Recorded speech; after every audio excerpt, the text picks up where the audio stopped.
세계적으로 비상 사태였고, 그래서 미국의 문을 여러 번 두들겼는데 이제 실패했고 이머전시 상황이 된 거예요. 너무 응급 상황이다 보니까 치과에서 이제 근무를 하게 됩니다. 제가 4주 정도를 받으면서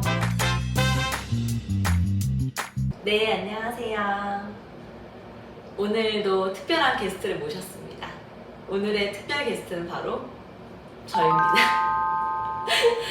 네, 간단한 자기소개를 하자면 저는 이제 함스 패밀리의 함스 엄마를 맡고 있는 두 아이의 엄마고요. 저는 한국에서 치과 위생사로 근무를 했었습니다. 제가 캐나다에 왜 오게 되었는지 뭐 블로그라든지 제 쇼츠 또 전 남편 영상에서 또 잠깐 말씀을 드렸었는데요. 오늘 또 저에 대한 자세한 이야기를 나눠보려고 합니다.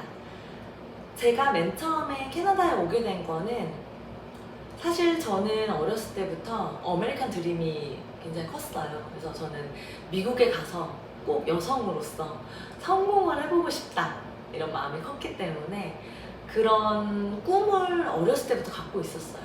그래서 치과위생과라는 학과를 선택했고 졸업 후에도 바로 이제 가지 않고 어느 정도 일했던 경력이 필요하기 때문에 치과에서 근무를 하면서 영어 공부도 하고 꾸준히 해외 이민을 준비를 오랫동안 하고 있었습니다.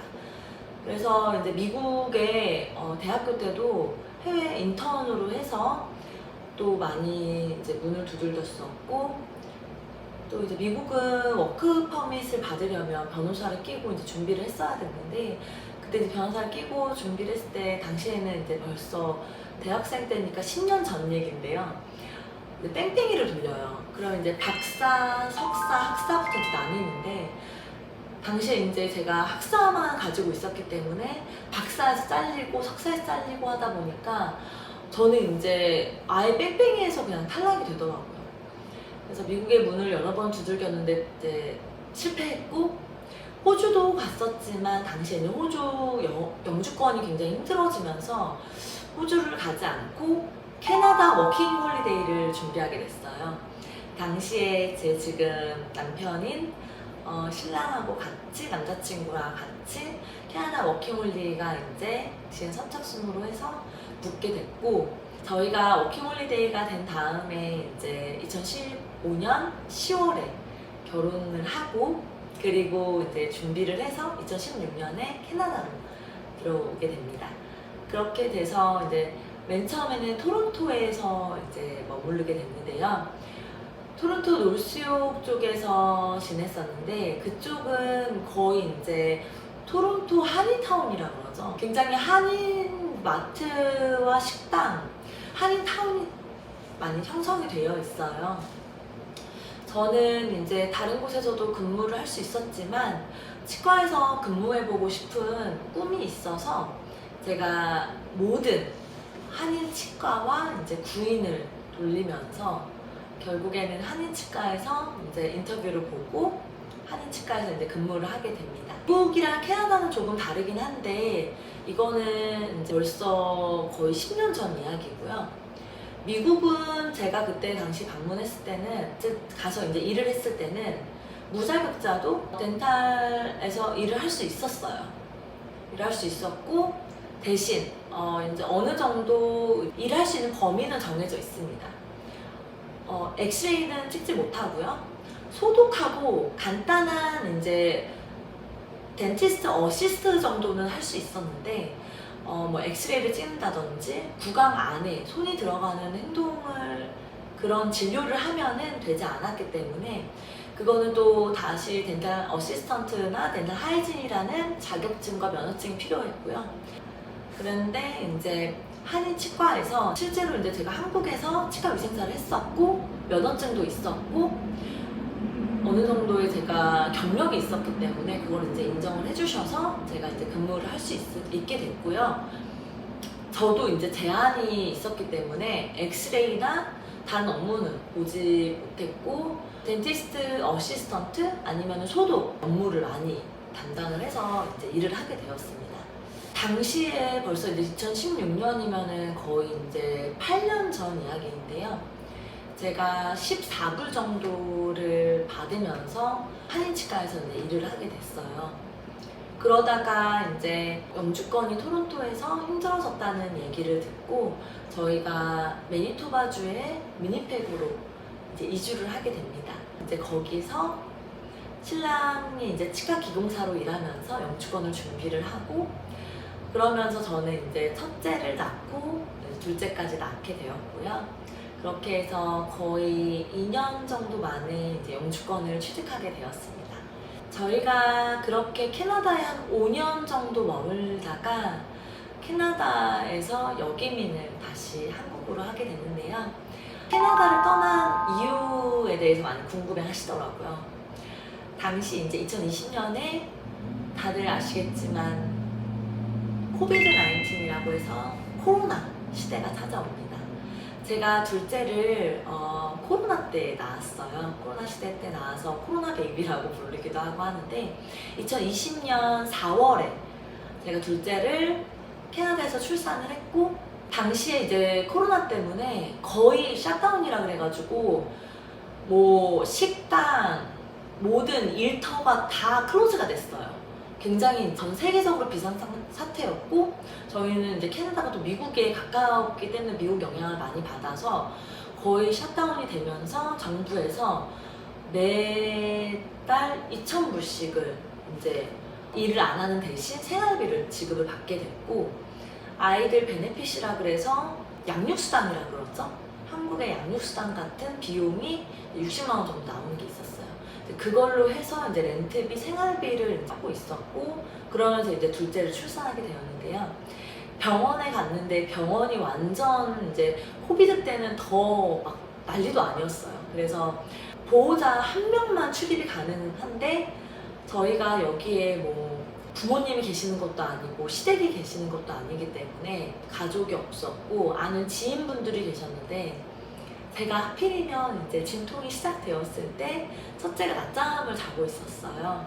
다행히 신랑이 같이 있었지만 첫째가 낮잠 중이고 진통이 굉장히 급하게 둘째여서 시작되는 시기여서 제가 출산 가방을 이제 챙기고 병원에 이제 가는데 그때까지 첫째가 잠이 들고 있었어요. 근데 이제 뭐 엄마, 부모라면 다 아시겠지만 사실 저는 괜찮거든요. 저는 괜찮고 굉장히 친한 지인에게 맡길 예정이었었는데 첫째가 아무래도 이제 낮잠도 자고 있었고 모든 상황이 이제 제가 깨우고 이제 지인에게 보내고 막 이런 상황이 너무 이제 복잡할 것 같고 걱정이 돼서 신랑한테 봐달라고 부탁을 하고 저는 이제 아이를 낳으러 혼자 병원에 들어갔습니다. 그때 이제 둘째여서 그런지 거의 2년 넘는 터울인데도 진통이 굉장히 빨리 진행이 됐어요. 그래서 진짜 병원에 딱 내렸는데 아이가 나올 것 같더라고요.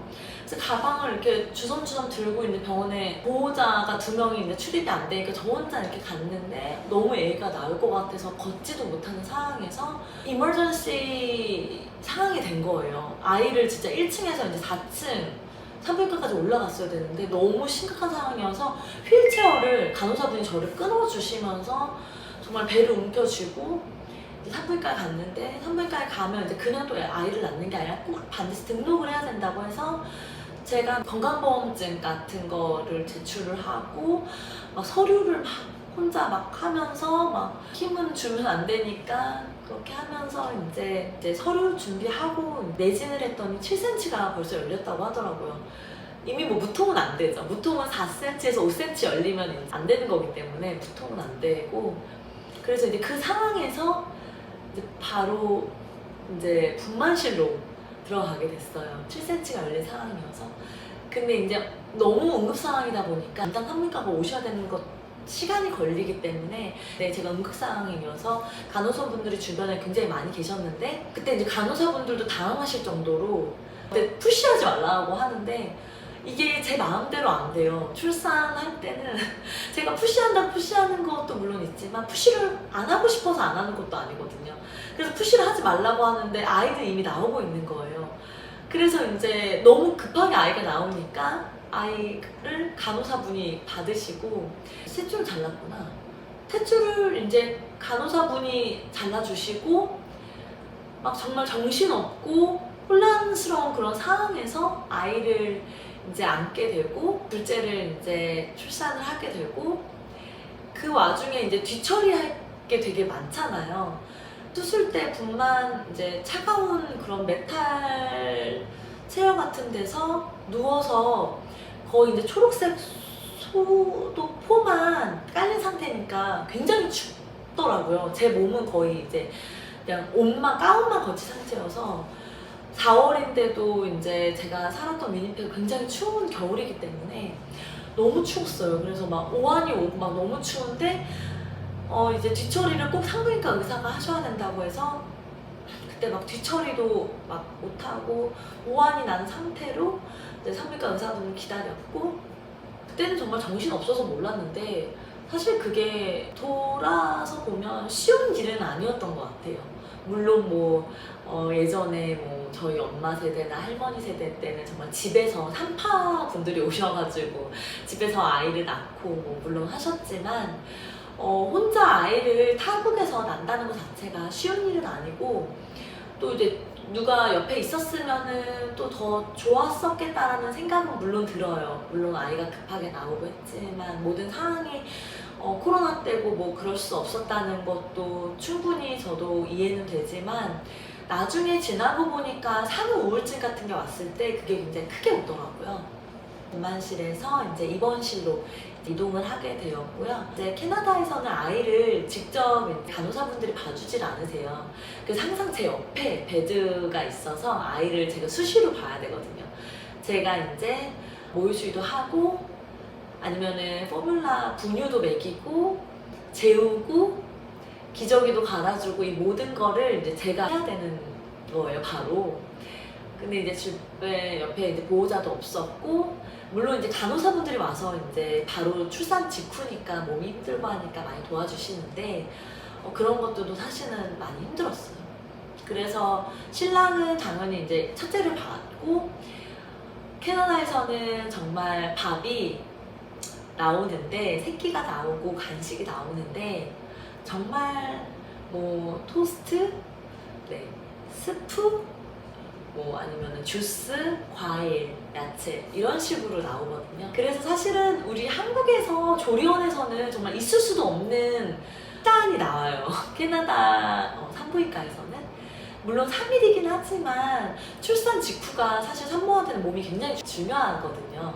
이미 첫째 때 해봐서 그나마 다행이었고 신랑이 이제 집에서 미역국, 뭐 불고기, 밥 같은 거를 이제 싸와서 먹고 그렇게 이제 새끼를 이제 챙겨서 잘 먹었어요. 신랑은 첫째 때문에 이제 왔다 갔다 하면서 이제 아이도 봐주고 했지만 사실 전적으로 제가 거의 아이와 1대1로 같이 3일을 병원에서 조리를 그렇게 조리라고 하기 그렇지만 그렇게 이제 입원을 하고 3일 후에 이제 퇴원을 하게 되었습니다. 3일 동안도 제가 쉽지 않았던 게 후페아리가 생겨가지고 굉장히 통증이 심했어요. 아랫배 통증이 너무 심해서 진통제가 없으면은 거의 이제 아이를 케어할 수 없을 정도로 너무 힘들었기 때문에 병원에서 이제 아프다고 하니까 진통제 처방을 계속 해주셨는데 진통제를 분만 후에 너무 많이 과다 복용하다 보니까 진통제 후유증이 오더라고요. 그래서 제가 첫째 때는 정말 붓기가 하나도 없었는데 둘째 때 붓기가 확 올라왔어요. 사람마다 다 다르지만 제가 원래 붓는 체질이 아니고 밤에 정말 라면을 먹고 자도 얼굴이나 뭐 절대 뭐 어디가 붓질 않는데 정말 그때는 진통제 후유증 때문에 온 몸과 손가락, 발가락이 다 부어서 정말 소시지처럼 부을 정도로 너무 많이 붓고 그 몸 상태로 이제 3일을 병원에 이제 퇴원을 했어요. 사실 퇴원을 해도 엄마가 쉴 수는 없는 게 아이가 이미 둘이고 신랑이랑 둘이서만 육아를 하다 보니까 정말 한 끼 챙겨 먹는 것도 힘들 정도로 특히 둘째 어렸을 때 신생아 때는 정말 많이 힘들었어요. 그래서 저는 이제 첫째를 케어하는 편이었고 신랑은 둘째를 케어하는 편이어서 다행히 신랑이 이제 코비드 때 일을 안 가서 정말 다행이었지 신랑이 없었으면 정말 하긴 했겠지만 정말 어려운 일이었던 것 같고요. 그렇게 해서 이제 일이 이제 다시 복귀해야 되는 일이 생기면서 신랑은 일을 복귀했고 저는 둘째 50일 그리고 첫째 3살 그렇게 둘을 이제 집에서 가정보육을 하게 됩니다. 그렇게 해서 이제 가정보육을 하면서 집에 있는데 급격한 산후 우울증이 이제 왔어요. 와서 너무 이제 우울증이 와가지고 많이 힘들었습니다. 그래서 이제 아이를 육아하기 전에는 잘 몰랐는데 타지에서 아이를 낳는다는 것 자체도 쉬운 일이 아니고 육아를 하는 것도 쉬운 일이 아니에요. 여기 캐나다는 제가 살았던 그런 고향이 아니잖아요. 그래서 새로운 게 어쨌든 많은데 육아는 정말 더 새롭거든요. 그러니까 새로운 곳에서 새로운 육아를 한다는 게 정말 쉬운 일이 아니고 산후 우울증이 너무 이제 심하게 왔고 코로나는 계속 진행이 되고 있었어요. 저희가 많은 고민과 많은 생각 끝에 캐나다의 삶을 접고 다시 한국으로 돌아가자는 결정을 내렸습니다. 충분히 한국에서도 살아보고 아이들과 저희가 생각했을 때 한국이 더 좋으면 정말 한국을 선택할 생각으로 다시 갔고요. 정말 살아보고 정말 이건 아니다 했었을 때는 다시 캐나다로 돌아오자 라는 마음도 두 가지의 마음을 가지고 다시 2020년 9월에 다시 이제 한국으로 귀국을 하게 됩니다. 그렇게 해서 이제 역이민을 하게 되었어요. 쉬운 일은 아니었어요. 신랑이랑 저랑 항상 얘기하는 게 다시 하라고 하면 못한다 라고 할 정도로 캐리어가 9개였고요. 거기에 아이 카시트가 있고 유모차, 아이 카시트가 벌써 2개예요. 지금 이민 가방하고 캐리어까지 해서 9개가 됐고요. 미국, 캐나다 비행기 타보신 분은 아시겠지만 정말 멀어요. 정말 먼 비행을, 긴 비행을 위니펙에서는 직행이 없기 때문에 또 다시 밴쿠버에 가서 다시 비행기를 타야만 했고 그래서 정말 생각 다시 하자면 어떻게 했나 싶을 정도로 가구, 짐도 다 정리했고요. 가구부터 식기부터 다 정리하고 차까지 다 팔고 다시 이제 한국으로 귀국을 했습니다. 그렇게 해서 이제 한국에서 지내게 되었는데